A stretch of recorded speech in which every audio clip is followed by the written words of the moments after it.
Jonas Brasco, and this is the Fighting Game Banter podcast. Here, we talk about fighting games, what's going on in the fighting game community, and if there's any topics that maybe not necessarily about fighting games, but are fighting game adjacent. So this recording is focusing on, of all things, a game that hasn't been talked about, or a series, a franchise that has not been talked about in quite a while. We are talking about Battle Arena Toshinden, or specifically the Toshinden franchise. Why I'm mentioning this is because we've gotten news recently that there will be a new Virtua Fighter game. So now we're thinking possibly we're going to get Virtua Fighter 6, or possibly some sort of reboot. Now, Battle Arena Toshinden was touted to be the Virtua Fighter killer. That didn't seem to happen, but it's still an interesting story to say the least. The original Toshinden was promoted by Sony and Sony Card. They're the ones who actually published both the first and second versions, while Takara published the rest. And I also meant to mention that we are not going to go into any of the spin-offs. We will mention Toshinden 2 Plus, because that is pretty much a tournament standard, but we're not going to really get into Remix or the puzzle game, Ni Toshinden, which is pretty much Virtua Fighter Kids, or the card game. Instead, we're going to try to stick with the main story continuation of the Toshinden series, which is 1 through 4 without any of the spin-offs. The Game Boy version is kind of important, one, because it is considered the best as far as the Toshinden series, and it actually does feature a character that does go into the actual continuation of the Toshinden series, and that is Uranus, who would become the boss of the second Toshinden game. We're going to go ahead and mention that Toshinden was, first and foremost, a game that was launched exclusively for the Sony PlayStation. There was no arcade release whatsoever, and in the beginning, it wasn't on other consoles. So Sony was making a gambit with trying to have their own exclusive console fighter.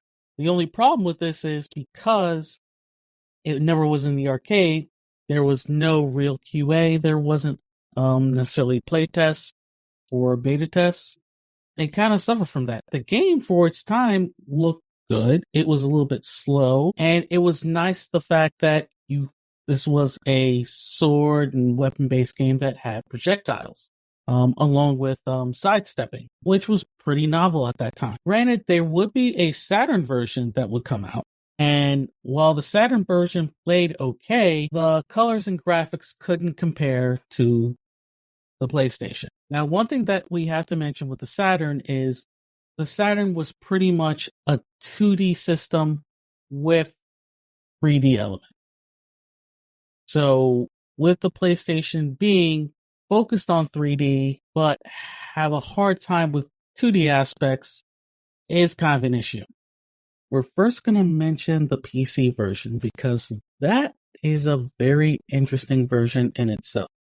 For starters, it actually had network capabilities, so you could actually play with other people who had the game online, which is actually a pretty impressive feat for that time.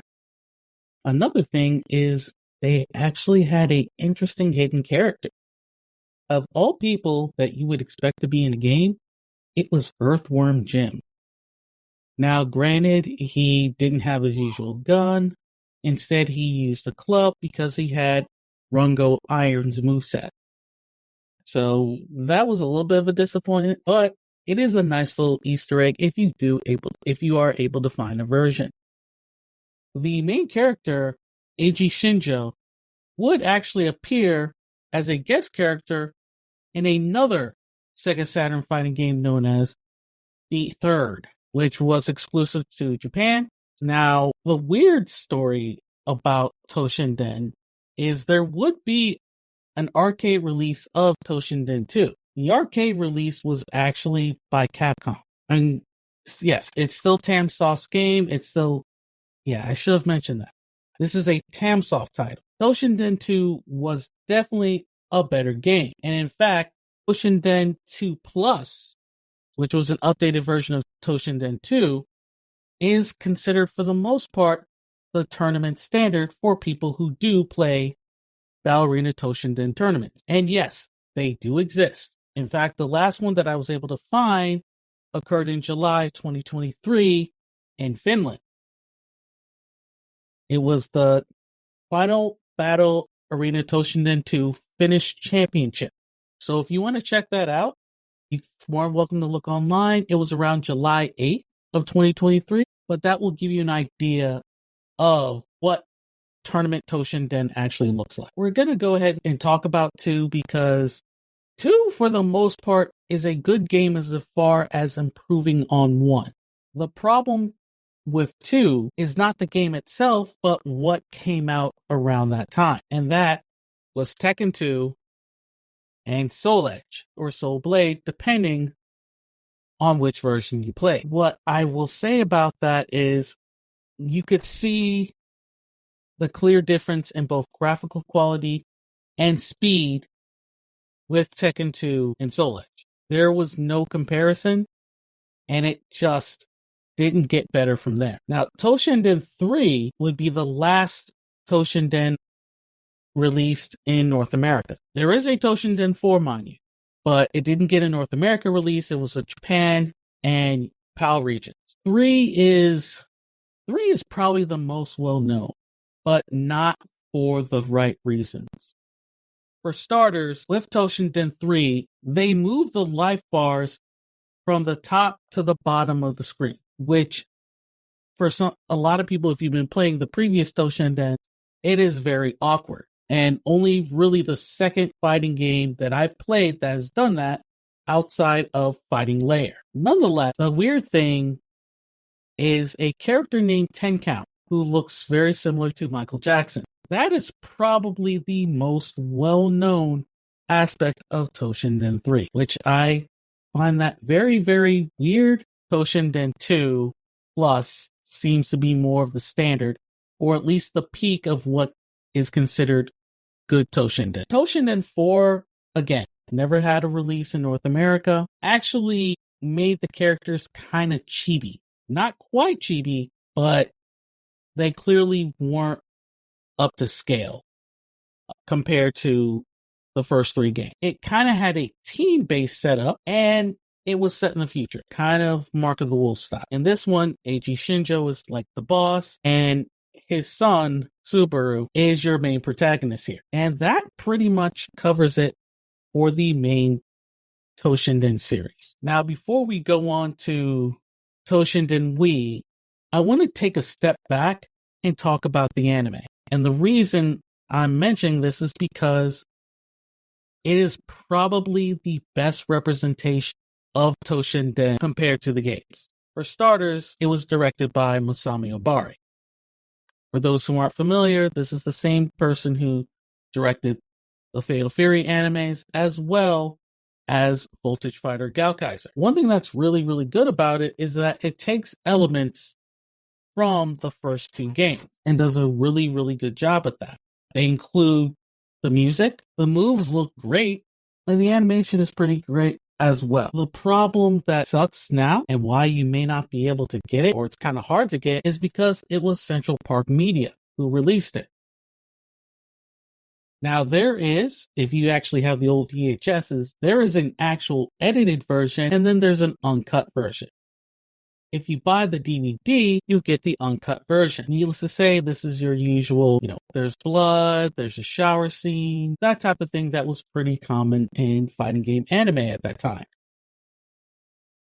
Now, because Central Park Media's assets were liquidated in 2009, there is no way to buy this outside of being secondhand, or someone that just held it at an anime convention and is going to be overpriced. I do own a copy myself, and I paid probably about $40 for it. But hopefully, and yeah, I'm shouting out Discotech here. Hopefully someone can rescue this because it has not been rescued. Along with Voltage Fighter Gaokaiser, which is another Central Park Media / US manga anime, is fighting game anime as well. So something to keep in mind for the future. And finally, oh man, I can't believe I gotta talk about this. We'll go ahead and say stepchild of the series, Toshinden Wii. Normally known as Toshinden, but for the sake of argument, it's called Toshinden Wii because it was exclusive to the Nintendo Wii. The fun thing about this game is it wasn't done by Tamsoft. This was actually done by Dream Factory and was released by Takara. And this is a Japanese exclusive game. Now, as far as the timeline is concerned, it is not related to the original Battle Arena Toshinden series. However, the main character is named Koji Shinjo. So kind of a new entry, starting a new legend. And the other aspect, unlike the original Toshindens, there is actual characters that are unarmed. So that's a new and interesting concept. Even in Toshinden 3, you had a dude that was fighting with a chainsaw, which I thought was kind of cool. Slow, but cool. How would you get Toshinden now? Well, if you actually have a PlayStation Classic, the first game is included on there.